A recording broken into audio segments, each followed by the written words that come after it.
Hi, in this video now, what are we going to do? We're going to talk about some important concepts. Okay, जो हम लोगों ने last वाली video में थोड़े introduce तो किए हैं, लेकिन because they are so important will go through them one more time. So हम लोगों ने लास्ट वीडियो में बोला था that our budget line is P1x1 plus P2x2 is equal to M. What is the other way to write it? P1x plus P2y is equal to M. अब you see ये तो annotations का ही फर्क है. अगर आप बोलते हो मेरा गुड एक x है और दूसरा y है तो आपकी ये बजट लाइन है. अगर आप बोलते हो कि मेरा एक गुड x1 है तो लॉजिकली स्पीकिंग आपका दूसरा गुड x2 होगा तो आपकी बजट लाइन ये हो जाएगी. बट दोनों बजट लाइन एकदम सेम है. The only difference is the way you denote. आपने जो एनोटेशंस दिए हैं उसका फर्क है, otherwise these two budget lines are the same. हम लोगों ने लास्ट वीडियो में स्लोप की भी बात करी थी. I want to revisit that concept. एक बार दोबारा करते हैं उस कॉन्सेप्ट को हम. क्या मैं इसको P2y is equal to M minus P1x लिख सकती हूँ? बिल्कुल लिख सकती हूँ. I can divide the whole thing by P2. तो मेरे पास क्या आया? y is equal to M by P2 minus P1 upon P2x. ये आपने मैथ्स में फर्स्ट सेमेस्टर में पढ़ा था, is the equation of slope. You must have studied this in the first semester of in maths that this is what? This is nothing but the equation of slope. ये क्या है? ये हमारा है. This is our constant. What is this? It is our constant. And what is this? This is my slope.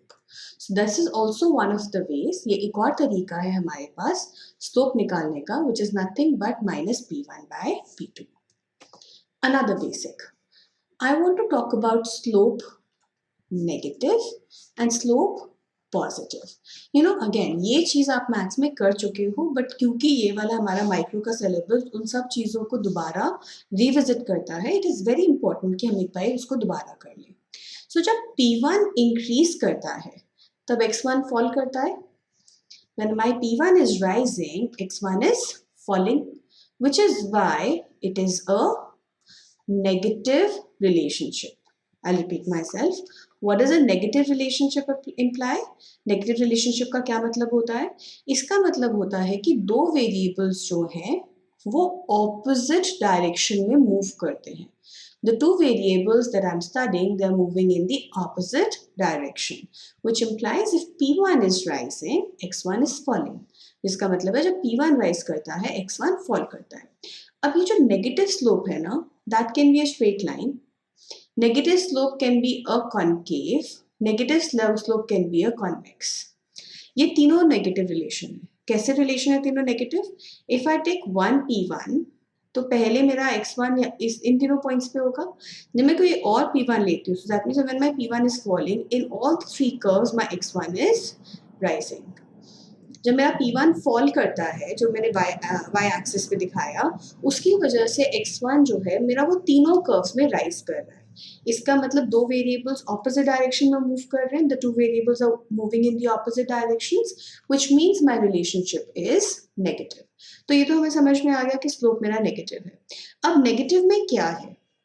Again this is just for understanding basis right now. अभी हमारे सिर्फ understanding के लिए है. ये जो स्ट्रेट लाइन है इसमें स्लोप जो है मेरा वो है constant. It can be a constant 2, 3, 4, 5, half 1, whatever. It does not matter. मेरा जो स्लोप है वो कुछ भी हो सकता है. हाफ हो सकता है, पॉइंट कुछ हो सकता है, 1 हो सकता है, 10 हो सकता है. That does not matter. अगर लाइन स्ट्रेट है तो इसका मतलब स्लोप जो है वो क्या है? कांस्टेंट है. You understand that? अगर लाइन स्ट्रेट बनाई है तो स्लोप क्या है? कांस्टेंट है. वो कांस्टेंट की वैल्यू कितनी है वो फर्क नहीं पड़ता है. So negative means downward sloping होगा. नेगेटिव के साथ अगर कांस्टेंट है तो वो स्ट्रेट लाइन होगा. सो दैट इज वाई जो मेरी बजट लाइन है वो एक स्ट्रेट लाइन होती है, क्योंकि बजट लाइन की जो स्लोप होती है वो नेगेटिव होती है और नेगेटिव P1 बाय P2 होती है. P1 bye P2, P1 and P2 individually जो होते हैं वो कांस्टेंट होते हैं, तो इसका मतलब मेरी स्लोप जो है वो कांस्टेंट होती है. Again let's think about what it means. चाहे मैं 5 यूनिट्स खरीदूं गुड 1 के, चाहे मैं 50 खरीदूं या 500 खरीदूं, मेरा जो P1 है वो सेम है. अगर मेरा किसी यूनिट के बाद P1 चेंज हो रहा है तो मेरा जो स्लोप है वो चेंज हो रहा है, तो मेरी बजट लाइन ऑटोमेटिकली चेंज हो जाएगी। This is the way we do the assignment. जो हम असाइनमेंट में क्वेश्चंस आपको दिए हुए हैं उसका मतलब ही यही है। Why do we say budget line changes? Budget line changes because of either of the three parameters: income, P1 और P2। तो अगर तीनों में से कोई भी पैरामीटर चेंज हो जाएगा तो मेरी बजट लाइन ये ना रह के कुछ और हो जाएगी। लेकिन जब तीनों कांस्टेंट है तो मेरी बजट लाइन क्या है? स्ट्रेट लाइन है, इसीलिए उसका स्लोप जो है वो कांस्टेंट है। और वाइस वर्सा, क्योंकि मेरा स्लोप कांस्टेंट है इसलिए मेरा बजट लाइन स्ट्रेट लाइन है।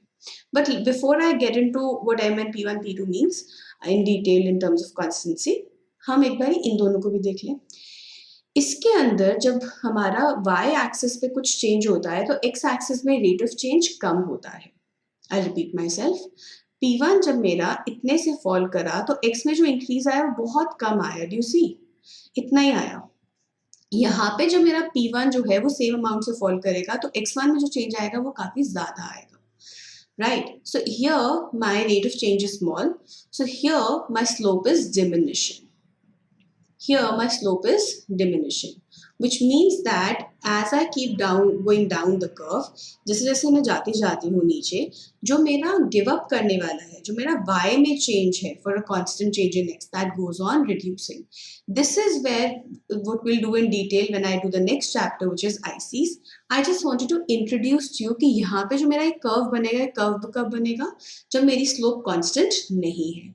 तो वो कर्व यहाँ पे डिमिनिशिंग में है, यहाँ पे इंक्रीजिंग में है, that you don't have to understand right now, that will do in the next chapter. लेकिन अभी के लिए आपको ये पता है कि अगर मेरा P1 बाय P2 कांस्टेंट है तभी मेरी बजट लाइन जो है वो स्ट्रेट लाइन है। जैसे ही मेरा P1 या P2 चेंज हो जाएगा तो मेरी बजट लाइन शिफ्ट होके कहीं और पे स्ट्रेट लाइन हो जाएगी, but budget line will definitely shift. Similarly positive में क्या होता है? पॉजिटिव में होता है कि जब मेरे तो जो दो वेरिएबल्स हैं, my two variables, they are moving in the same direction. जो दोनों वेरिएबल्स हैं वो सेम डायरेक्शन में मूव करते हैं, which means my curve is upward sloping. मेरा कर्व अपवर्ड स्लोपिंग होता है। अब वो अपवर्ड स्लोपिंग स्ट्रेट लाइन है, कॉन्वेक्स है या कॉन्केव है ये हमें नहीं पता, depends on the slope, depends on the slope का actual amount. We understand that? Okay, so minus downward relationship plus upwards relationship.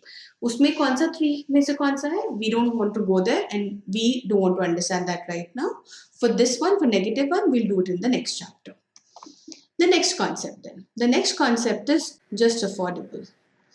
So this word just affordable is used a lot. What is just affordable? Just affordable होता है when any point is on the budget line. This point is just affordable. This point is just affordable. This point is affordable.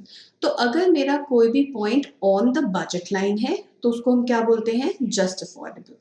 और अगर वो point मेरा inside of the budget line है तो उसको हम क्या बोलेंगे? सिर्फ अफोर्डेबल, उसको जस्ट नहीं बोलेंगे। सो अगर कोई point on the budget line है उसको हम बोलते हैं जस्ट अफोर्डेबल, और वही अगर कोई point inside of the budget line है तो उसको हम बोलते हैं अफोर्डेबल। हम हमेशा, and this is a golden rule, हाँ, वी ऑलवेज कंज्यूम। हालांकि कंजम्पशन के लिए हमारे को अफोर्डेबिलिटी के साथ साथ प्रेफरेंसेस भी चाहिए होती हैं। सो अभी हमने क्या करा है? सिर्फ अफोर्डेबिलिटी। बजट लाइन में हमने सिर्फ और सिर्फ क्या करना है? अफोर्डेबिलिटी। प्रेफरेंसेस उसके हैं या नहीं ये हम नेक्स्ट फ्यू चैप्टर्स में पढ़ेंगे। This is our next few chapters. और कंजम्पशन जो है वो दोनों से आती है, but doesn't matter. Right now what I want to say is जो कंजम्पशन है वो कहाँ पे होती है? हमेशा on the budget line. Consumption never happens on the inside of the budget line. Consumption always happens on the budget line. Why? Because no consumer ever wants to waste any of their income. No consumer ever wants to waste any of their income. कोई भी बंदा ये नहीं बोलेगा कि मेरे पास 100 रुपए है, मैं 80 कंज्यूम करता हूँ, 20 नहीं करता. Then the obvious question, which is the tagline of this video. आप बोलोगे वो सेव कर सकता है. He can save that money.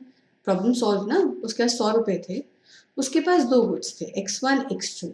उसने x1 x2 में 80 रुपए कंज्यूम कर लिए, उसने x1 और x2 में मिला के 80 रुपीज कंज्यूम कर लिए, तो उसके जो बाकी 20 बचा ना वो सेविंग्स है.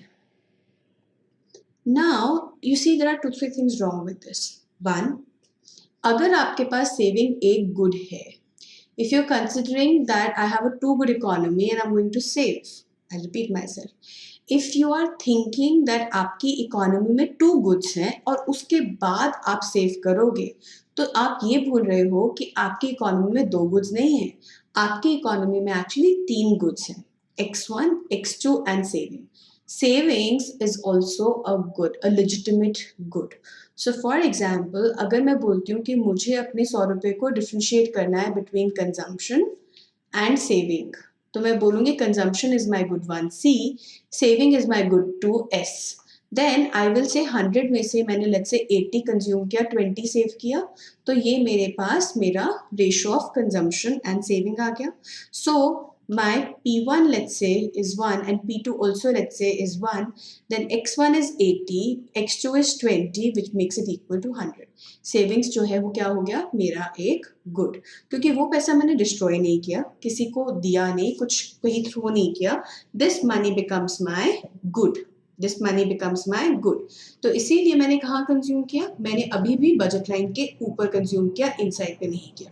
So if you think savings is something that you want to do, then savings becomes one of your good, which makes you always come back to consuming on the budget line. जो सबसे पहले मैंने बोला था, I'll repeat myself, consumption is always on the budget line. Consumption जो होती है वो कहाँ होती है, हमेशा बजट लाइन के ऊपर होती है, बजट लाइन के अंदर कभी नहीं होती है. अब आपने बोला 80 रुपीज में कंज्यूम करूंगा, तो 80 को आप X1 X2 में कैसे डिस्ट्रीब्यूट करोगे, that becomes your second problem. Second time again you'll make a budget line and solve it. But if you want to save, then saving is one of the good. If saving is one of the good, then you will make it a part of X1 X2. Then you will say you consume all of your income, which means you always consume on your budget line, never inside. आप हमेशा कहाँ consume करोगे, on the budget line, never inside. Which makes me come to the next point, our consumption bundle. What is the consumption bundle? Consumption bundle क्या होता है? Consumption bundle होता है जो मैं consume कर रही हूँ, जो कि हम बाद में स्टडी करेंगे. लेकिन जो भी हमारा कंजम्पशन बंडल होगा वो निकालेंगे कैसे, हम बाद में करेंगे. लेकिन जो कंजम्पशन बंडल होगा वो कहाँ पे होगा, that will always be just affordable. And जब मैंने बोल दिया जस्ट अफोर्डेबल है, इसका मतलब क्या हो गया, it will be always on the budget line, never inside, always on the budget line.